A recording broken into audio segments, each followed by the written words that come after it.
Here is a rewritten version of the provided text, maintaining the narrative's meaning, structure, and approximate sentence length, while utilizing distinct wording and adhering to the formatting constraints. The chamber grew intensely quiet as the query lingered, halting even the legislative stenographer's movements. Congresswoman, this nation afforded you safety and opportunity after you arrived seeking refuge, so why does your rhetoric convey such deep aversion to it? Vice President JD Vance remained motionless, maintaining unwavering eye contact with Representative Ilhan Omar with the steely reserve of a veteran familiar with high-stakes environments. Omar fidgeted slightly in her seat, the characteristic assurance she displayed in media appearances momentarily wavering long enough for the broadcast cameras to register the shift. C-SPAN was merely one of many outlets covering the event, as all major networks had paused regular programming for split-screen coverage, and digital platforms were flooded with reactions. This departure from expectation was stark, as the hearing regarding the efficacy of refugee resettlement programs was intended to be a routine forum for Omar to highlight positive statistics. Instead, the vice president, himself a former Marine, an author detailing Appalachian struggles, and the youngest to hold his office in modern times, had reframed the proceedings. The spectator gallery reflected a deep division, with progressive supporters on one side displaying signs of welcome and solidarity. Opposite them sat veterans in formal uniforms, their medals visible as they stood in support of the individual asking the questions. Between these factions sat members of the Somali American community who had established businesses, served in the military, and embraced American life, observing the tension and awaiting a response. Senator Grassley eventually spoke into his microphone, indicating that Vice President Vance had the floor to proceed with questioning the sworn witness. Vance delayed his start intentionally, allowing the tension in the room to increase as the national audience focused intently on the scene. When he finally spoke, his demeanor was calm and his tone controlled. He expressed gratitude to the chairman before directing his attention to a thick stack of folders containing various government records, public filings, and financial documents. Congresswoman, I wish to initially recognize the significant nature of your personal history, he began. Transiting from a Kenyan refugee camp at a young age to obtaining citizenship and eventually gaining a seat in Congress is undeniably a remarkable path. Omar appeared to relax slightly as the line of questioning shifted to familiar terrain. By conventional measures, you embody the potential inherent in the American dream and the idea that success is achievable here for anyone. He paused before lifting the first folder and stating, which is precisely why the information I must now present to the public is so deeply concerning. Omar's legal counsel leaned in closer, progressive observers shifted anxiously, and the veterans in attendance settled back in anticipation. Vance opened the material and withdrew a document, identifying it as her original refugee application dated 1995. I intend to review the specifics of your entry, your subsequent actions, the funding you have received, the public statements you have made, and the loyalties you maintain. Omar reached for a glass of water, her composure visibly shaken as her hand trembled. Vance addressed the camera directly, asserting that the forthcoming presentation was not based on partisanship or prejudice, but was an exercise in accountability backed by documentation. Turning back to the witness, he began by addressing the swiftness of her family's resettlement, noting their application was processed in mere months while thousands of other Somali refugees endured years of waiting. Let us examine the subject of differential treatment, he stated, adding a prompt for the viewing audience to react if they wish to see an investigation into potential corruption of the American system. The Senate hearing room itself was architectural designed to project authority, featuring high ceilings, dark wood paneling, portraits of historic figures, and national flags behind the dais. However, the atmosphere today felt genuinely tense, contrasting sharply with the usual political theater where staffers typically milled about and senators appeared distracted. The semicircular arrangement of the desks focused all attention squarely on the witness table, creating a dramatic stage for the confrontation. Representative Ilhan Omar was seated there with her microphone and nameplate, backed by a costly legal defense team, her chief of staff, and communications advisors. Her team had spent weeks preparing for standard queries regarding refugee protocols or international relations, arming her with prepared responses. They had not, however, anticipated the specific line of inquiry planned by JD Vance. The vice president sat positioned perpendicularly to Omar, close enough to maintain intense visual contact, evoking the dynamics of a prosecutor and a defendant in a courtroom setting. He sat with arms crossed, meticulously organized folders behind him, surveying the room with the precision of a former intelligence officer. The gallery resembled a sharply divided assembly, split between supporters wearing progressive slogans and flags of identity, and opponents including decorated veterans, Gold Star families, and vocal critics of her past rhetoric. Journalists from all major media outlets were packed into the center section. While the session was expected to be a matter of formality, reports indicating that Vance intended to pursue a rigorous confrontation made it the most watched event in the Capitol.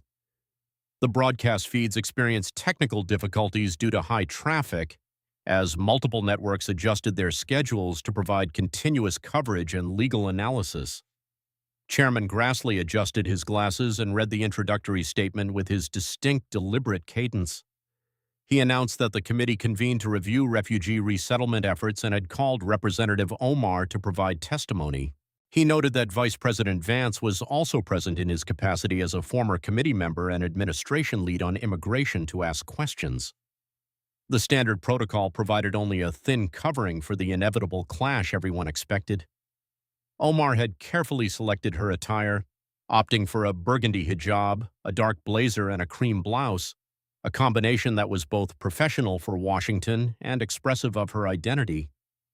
Having delivered her opening remarks 15 minutes prior, she had utilized her allotted 5 minutes to discuss her refugee background, the country's history of humanitarianism, and the value immigrants bring. She had employed familiar rhetorical points with practiced emotion, strategically pausing when discussing family separations, which elicited applause from one side of the room while the other side remained silently unmoved. Now it was Vance's turn. He stood with deliberate military bearing, a tall figure in an expertly tailored professional dark suit accented only by a single flag pin and his wedding band. His countenance showed the weathering of varied environments, suggesting a level of experience beyond his years. He thanked the chairman and acknowledged the Congresswoman, noting that such hearings could be adversarial. Omar gave a cautious nod as her advisors had cautioned her that Vance would be methodical and data-driven rather than overtly aggressive, making it harder to claim victimhood. I want to clarify from the outset that all information I am presenting is derived from public records, government documentation, your own public assertions, financial disclosures, and FEC filings, Vance stated. Gesturing toward his stacks of materials, he emphasized, "This is based entirely on documentation, not speculation." He opened the first file, extracting a document encased in plastic with a visible Department of State seal, and held it up for the cameras. "This is your family's 995 refugee application, which was approved, leading to your arrival on October 21st of that year when you were approximately 12 years old, correct?" Omar leaned toward her microphone and confirmed the detail. "And you maintain gratitude toward the United States for accepting your family?" Vance inquired. "Of course," she responded.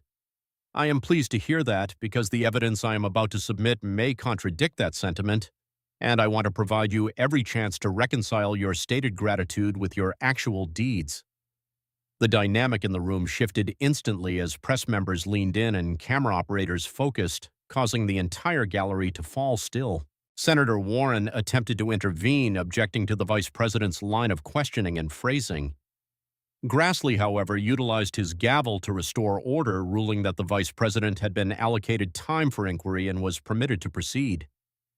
Vance waited for absolute silence, showing no urgency, before turning his gaze back to Omar with the air of someone undertaking a serious and necessary responsibility.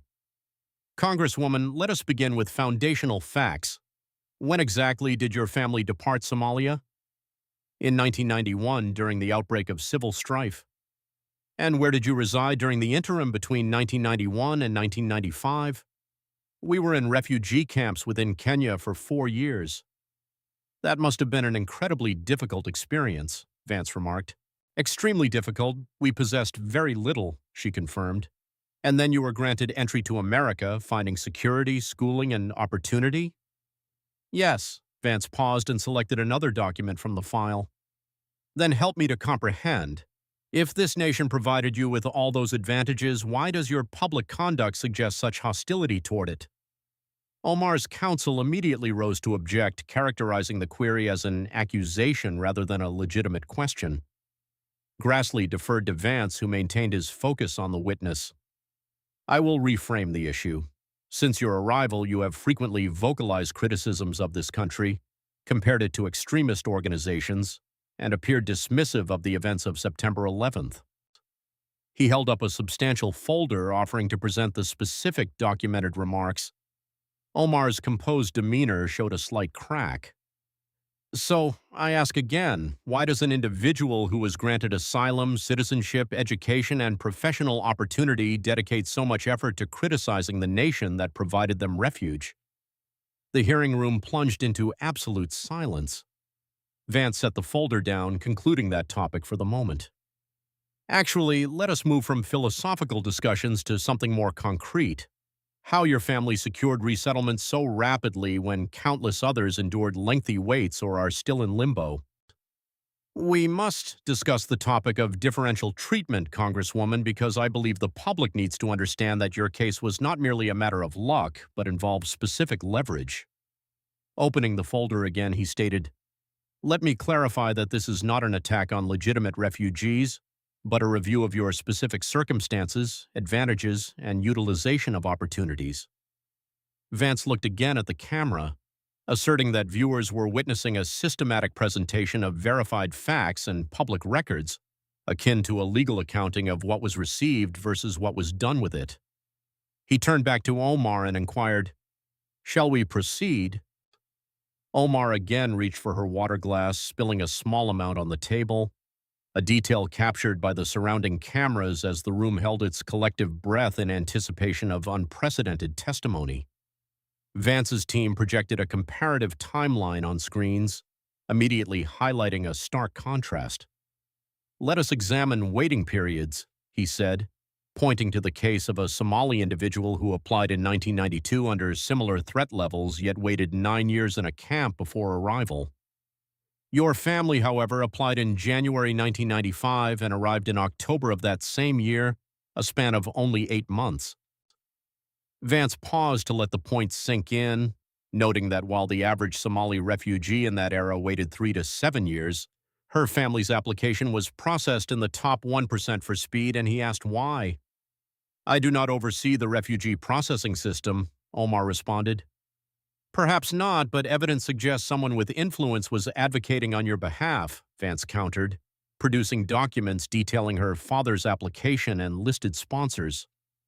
It is notable that these sponsoring organizations were headed by individuals who later provided employment to your father or sister and who subsequently donated to your political campaigns. He suggested this indicated access to resources that others lacked. In a moment of high drama, a Somali-American man in the gallery stood up to exclaim that his family had waited 6 years in that same camp. Grassley banged his gavel, demanding order and threatening removal. Despite the disruption, whispers spread through the room as other refugees nod in agreement, reflecting on their own long waits and questioning the disparity. Vance continued by pressing Omar on whether she acknowledged her family's rapid processing as a form of special treatment, defined as receiving advantages not available to others in similar positions. "The system processed us according to its protocols," she insisted. "Based on connections, advocacy, and access," Vance asserted. He pulled out State Department guidelines detailing the standard multi-step process, involving international screenings, agency referrals, multiple interviews, and security clearances that typically took years. Your file, however, indicates an expedited status was applied at every conceivable stage, which does not occur by accident, but rather when influential calls are made. The projected image on the screen changed to a photograph of her family taken in a Minneapolis apartment in 1996, 1 year after their arrival. The residence appeared well-furnished, featuring a large television that was quite expensive for that time. Vance noted the cost of such an item would be high even for established families, and seemingly unattainable for refugees who had only been in the country for a year. The next slide showed Omar as a teenager at a private college preparatory high school in 1999, looking well-dressed and equipped with an expensive calculator. Vance pointed out that the tuition for this institution was $8,000 annually, and he questioned how her father, who was working hard as a taxi driver, could afford such an expense. "My father worked extremely hard," Omar stated. "I do not doubt that, but allow me to present some documentation," Vance said, holding up bank records from 1997, just 2 years after their arrival.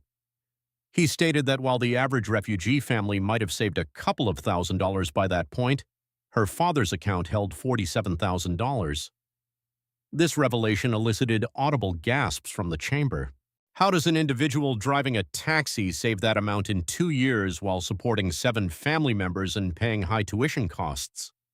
Omar's lawyer objected again, characterizing the data as private. Vance countered that these were public records stemming from applications for government assistance programs and court filings. Grassley permitted him to continue. Vance clarified that he was not alleging illegal activity, but rather highlighting what he termed a serious level of ingratitude. He argued that her family received opportunities, support, connections, and access that allowed them to achieve the American dream faster than almost anyone else, while others waited for years or never received such support at all. A new slide displayed a scrolling list of names of Somali refugees who applied decades ago and are still waiting in camps. Vance's voice softened as he noted the contrast between their enduring hope and her use of congressional time to question the validity of that very dream. He concluded that segment by stating that special access had been established, and the remaining question was how she honored that opportunity, whether she sought to build up the country or undermine it. He then moved to a second, thicker folder detailing her path to citizenship, which he described as even more concerning. He produced a marriage certificate and announced, "We must address your history of marriages." What? Omar visibly paled as press members began typing rapidly, recognizing the topic as a long-standing allegation that had finally been brought before Congress officially. Vance asserted that her immigration status had been secured through multiple marriages marked by convenient timing and questionable circumstances. Holding up the certificate, he stated, "We will review this timeline as the public deserves an accurate understanding of your citizenship process and whether it involved misrepresentation." Omar's hand shook as she reached again for water, and the tension in the room intensified. Vance projected a stark timeline. He established that in 2002 she entered a faith-based marriage in the Somali tradition with Ahmed Hersi, which she confirmed. He noted that such a marriage, while recognized religiously, was not legally binding under Minnesota law. Moving through the timeline, he noted that she had her first child with Hersi in 2009 while still in that faith-based arrangement. Yet in that same year, you legally married another individual, Ahmed Noor Saeed Elmi, a British citizen, correct? The room was perfectly silent as Omar confirmed the legal marriage. "The question is straightforward. Why did you legally marry Elmi when you were in a committed faith relationship with Hersi and had just had a child with him?" Vance asked. "That is a private matter," she replied. "It becomes a matter of public interest when it involves immigration statutes," Vance countered, producing apartment leases from 2010. He pointed out that the leases for a Minneapolis address listed the residents as Ilhan Omar and Ahmed Hersi, and he asked for an explanation as to why she was legally married to one man but residing with another. Her counsel objected again, arguing that private affairs were irrelevant. Vance insisted they were relevant to allegations of immigration fraud, a federal crime carrying serious prison time and substantial fines, and that the committee had a legitimate interest in whether a sitting member had committed such an offense. The gallery reacted with noise, prompting Grassley to gavel for order and instruct Vance not to make direct accusations without substantial evidence. Vance responded that he was presenting circumstances that merited thorough investigation based on clear patterns and documentation. He continued clicking through slides. He highlighted joint tax returns filed with Hersi in 2010, when Elmi was her legal spouse, and noted the birth of subsequent children in 2011 and 2012, where Hersey was listed as the father while she remained legally married to Elmi. He further displayed social media posts from 2013 to 2017 featuring Hersey at family events, including a 2015 caption referring to him as her rock, despite her legal marriage to Elmi continuing until 2017. For 8 years, you were legally married to one man while residing, having children, filing taxes, and publicly identifying as the wife of another man, Vance summarized, asking for an explanation. Following a long silence and consultation with her lawyer, Omar stated she had nothing to say regarding her personal life prior to entering Congress. Then let us focus on the immigration benefit, Vance stated.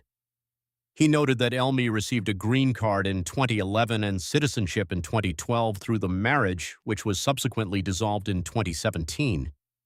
He pointed out the pattern of marrying an individual when they needed status, their subsequent gain of citizenship, the divorce 5 years later, and her immediate remarriage to Hersey.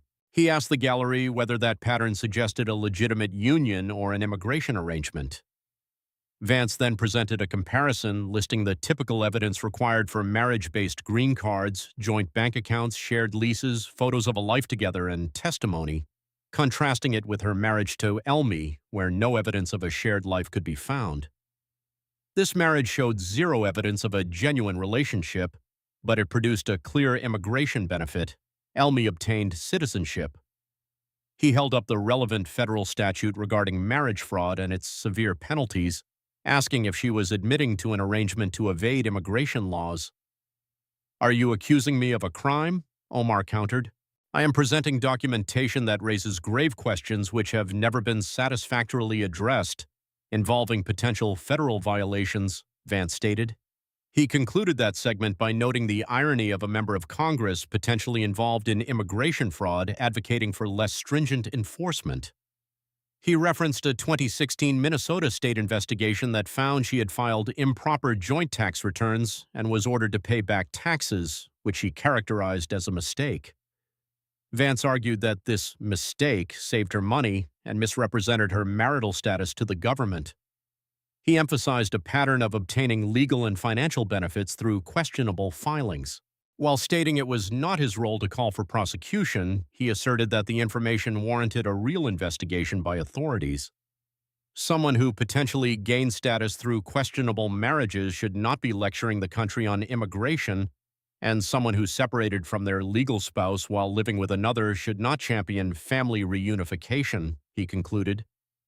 He then moved to the final, thickest folder, addressing her loyalties and past rhetoric. "Let us discuss your public assertions regarding the United States, Israel, and the Jewish people, because your relationship status may be complex, but your statements are unmistakable." He withdrew transcripts and voting records. "We must examine the pattern of your remarks and actions." Or visibly braced herself, as these issues had previously resulted in criticism and formal censure from within her own political sphere, creating challenges for her allies. If there is one consistent theme in your political career, it appears to be hostility toward the Israeli state and a willingness to utilize anti-Semitic tropes, Vance stated. He displayed a 2012 social media post where she claimed Israel had hypnotized the world, a statement she later conceded utilized an offensive trope, and he asked why she had made it. He quickly moved to another instance regarding financial influence that her own political colleagues had condemned, and a subsequent statement questioning the dual loyalty of American citizens, another historical trope. He pointed out the repetitive pattern, noting that the American Jewish community was well aware of it. Some gallery members representing Jewish organizations reacted emotionally. After years of feeling dismissed, someone in a position of authority was finally articulating their concerns directly. Vance stated that the issue extended beyond rhetoric to legislative action and systematic hostility, opening a folder to review her voting record.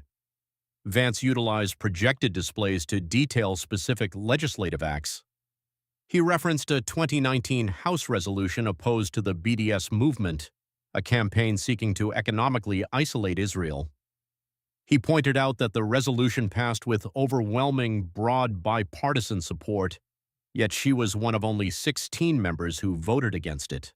When Omar attempted to frame the movement as a matter of free speech, Vance countered that it specifically singled out a single democracy while ignoring actual severe human rights violators, such as regimes that detain large portions of their populations or execute citizens based on identity, and he questioned why the Jewish state alone deserved this boycott in her view.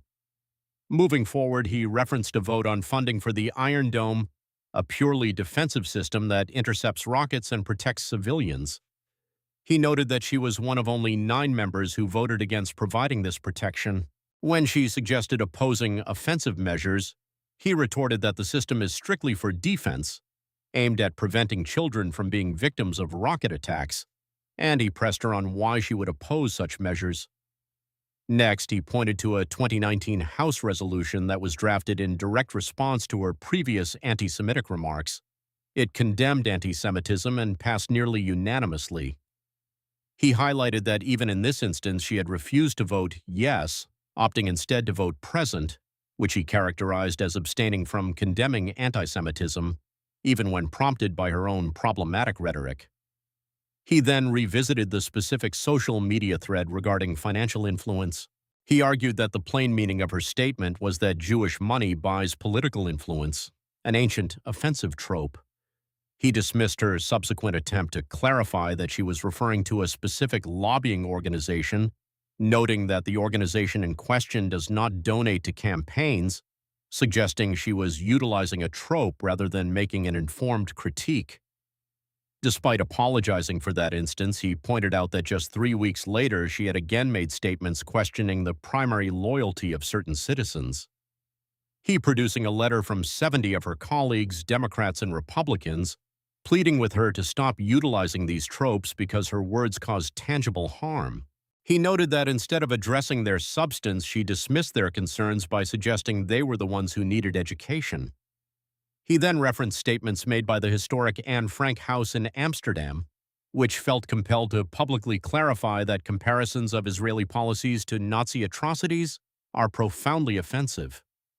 When your rhetoric results in corrective statements from the Anne Frank House, it might be time to consider that you are not simply misunderstood but actually in error, Vance remarked. He played a 2019 audio clip where Omar, discussing the aftermath of 9/11, utilized a very casual and dismissive phrase, "Some people did something." When she attempted to contextualize the remark as referring to civil liberties challenges faced by Muslims, Vance pointed out that she simultaneously sought to minimize the severity of the attack while including all Jewish Americans' concerns about anti-Semitism under that same umbrella. He also highlighted another video clip where she aggressively questioned a Jewish government official, framing it such that the context suggested hostility based on identity rather than a policy debate, a moment that had visibly discomfited even her allies at the time. He summarized a clear pattern. When criticizing other nations, she discussed specific policies or actions.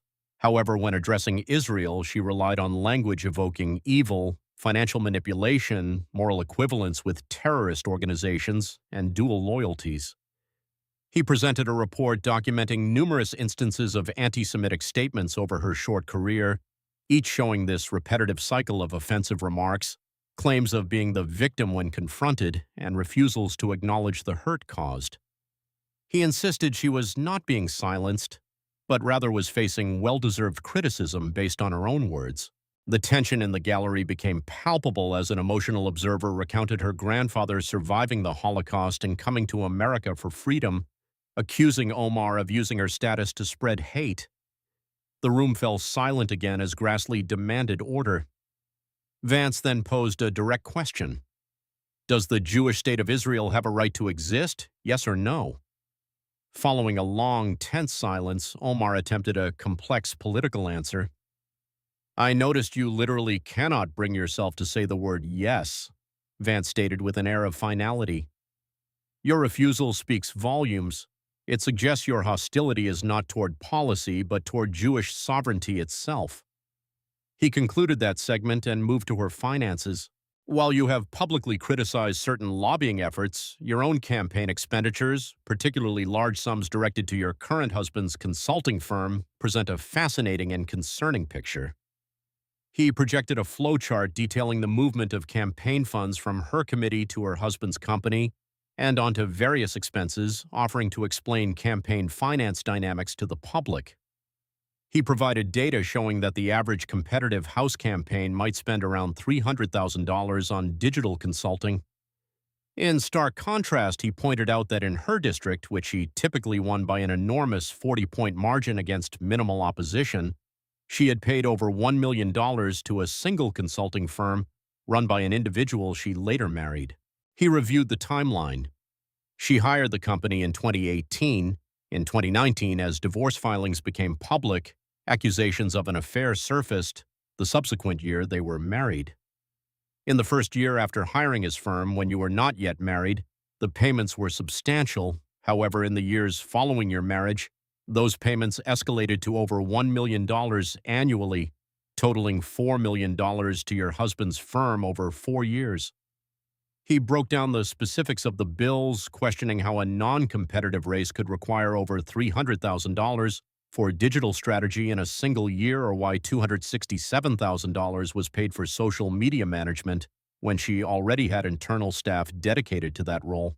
He compared industry standard rates with what she paid, showing that across the board, her campaign was paying roughly double the market rate to her husband's firm using donor contributions. Furthermore, he highlighted that the campaign had paid her husband's firm $67,000 for travel in a single year. He questioned where he was traveling for a Minnesota-based campaign, detailing expenses for luxury travel and high-end hotels in major cities like New York and Miami that had no clear relation to winning an election. He presented social media posts of the couple on what appeared to be vacations cross-referenced with campaign filings matching those dates and locations, suggesting that donor funds were financing a luxury lifestyle. While her fundraising performance had actually declined during this period, payments to her husband's firm remained consistently high. He read relevant federal statutes prohibiting the personal use of campaign funds and requiring payments to family be at fair market value for necessary services, contrasting the law with the evidence presented. He noted that multiple watchdog organizations on both the left and right had filed complaints requesting investigations into her finances. He concluded this section by showing what $4 million in campaign funds could have potentially provided for her constituents, from housing assistance to college scholarships, instead of directly enriching her family. He then addressed her personal lifestyle. You present yourself as a champion of the poor, yet documentation reveals a life of luxury funded by these very donors. He contrasted images of dilapidated areas in her district with projected images of her high-end condominium building in a desirable Washington, D.C. neighborhood, detailing high rental costs that far exceeded the average income of families she represented.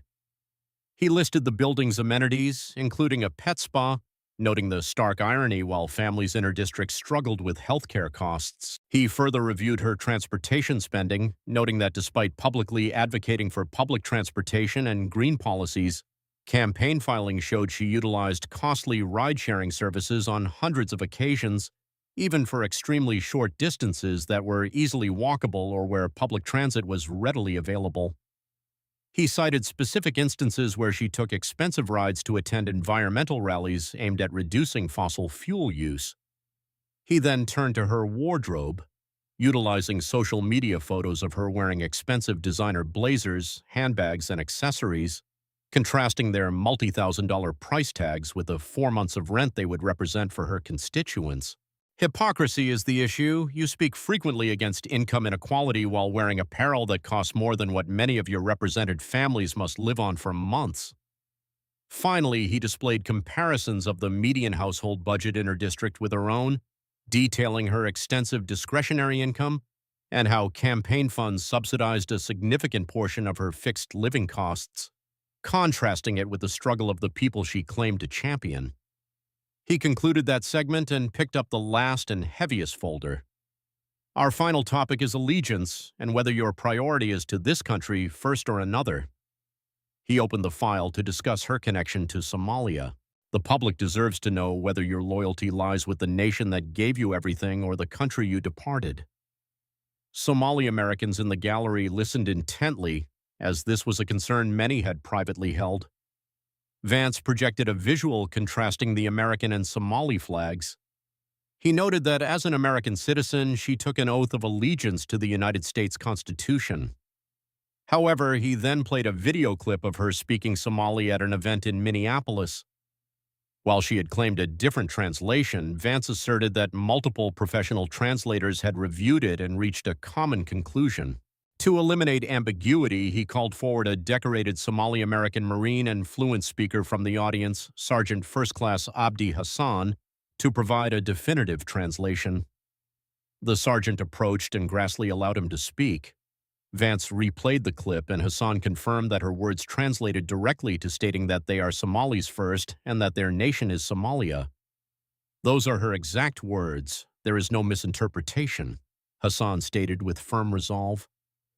Vance turned back, pointing out that in her native language to a Somali audience, she declared that this country was merely temporary and that her true loyalty lay with Somalia.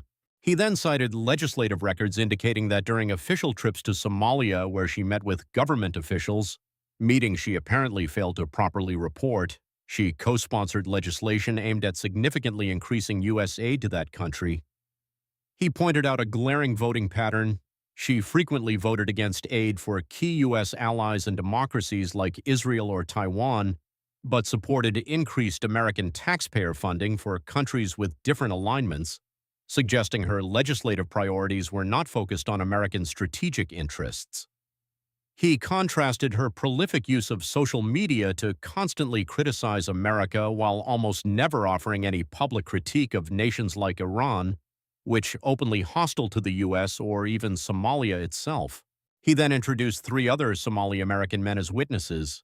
The first, a taxi driver who had raised successful children, stated plainly, "I am American, not Somali-American."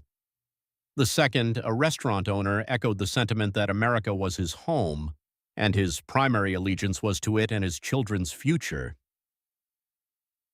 Maj, the third, a captain in uniform with visible service-related injuries, spoke of the immense sacrifices he had made, stating he bled for this country and did so because he is an American first.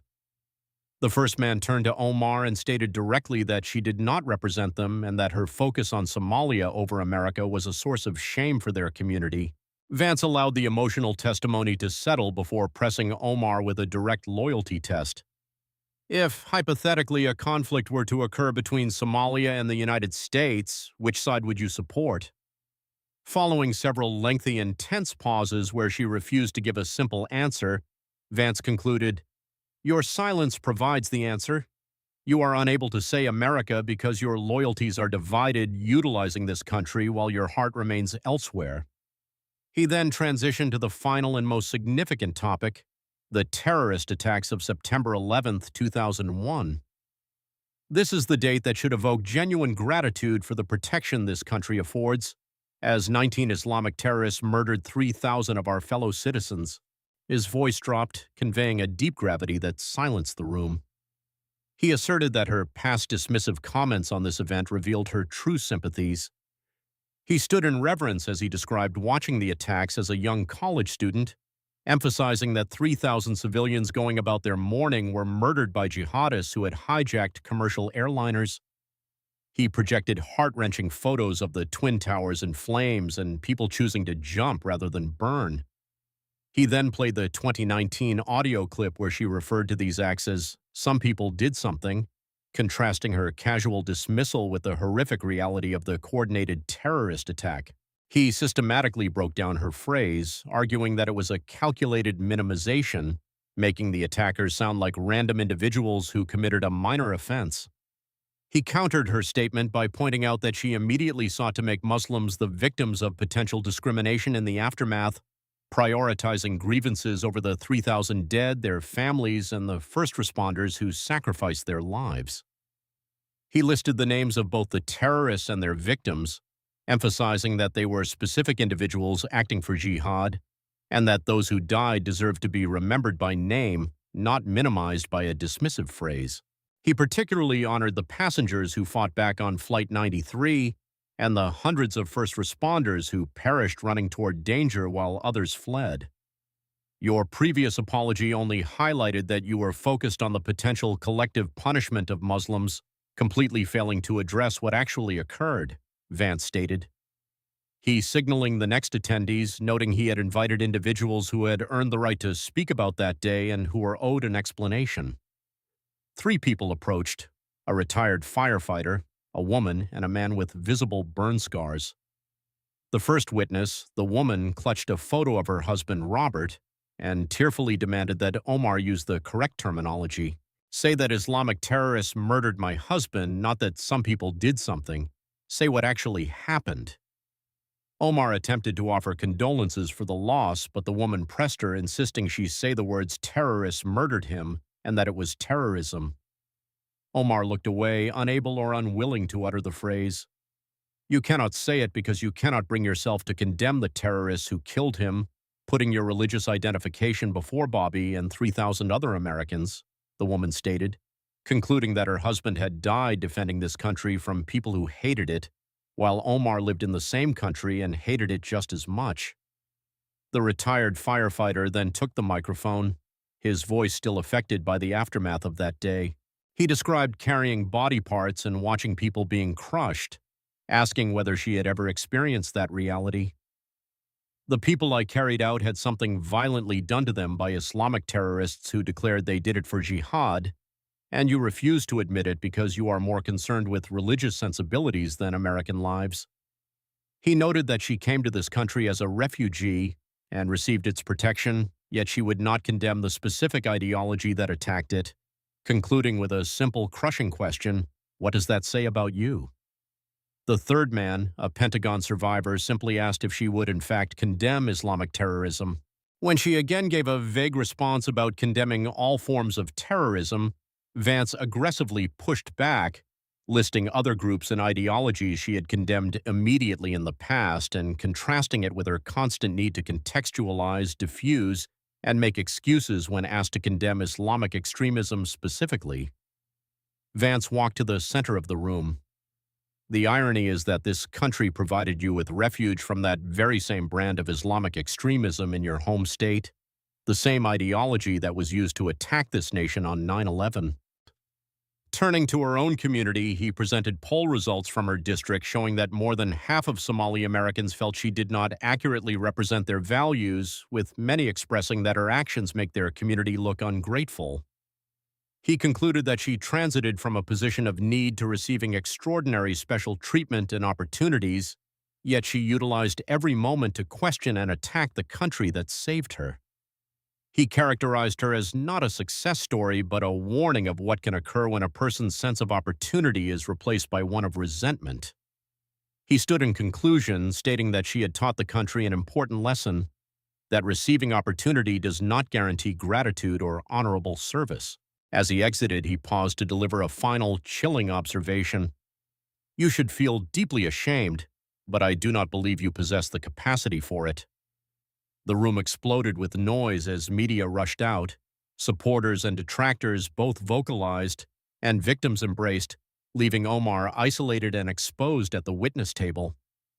The first 9/11 witness, Patricia, approached her and left a photograph of her husband, telling her to remember his name when she was planning her response that night. Grassley finally gavelled the hearing to an end, but the impact was instantaneous as key video clips went viral, attracting millions of views within minutes. The fallout was swift. Within 24 hours, a decorated Somali-American Marine and veteran announced his primary challenge against her on a platform of gratitude, quickly raising an astronomical amount of money while her own fundraising cratered and party leadership distanced themselves. Ultimately, the systematic presentation of evidence, her own documented words, votes, financial records, and actions, had done the damage that rhetoric alone could not. She subsequently announced she would not seek re-election, her approval ratings had collapsed, and her opponent won handily. In the end, as her successor took office to a standing ovation, Vance had proven a crucial point: that while some refugees respond to opportunity with profound gratitude and service, others respond with grievance and exploitation, and in a free and transparent system, facts, documentation, and the receipts will ultimately prevail.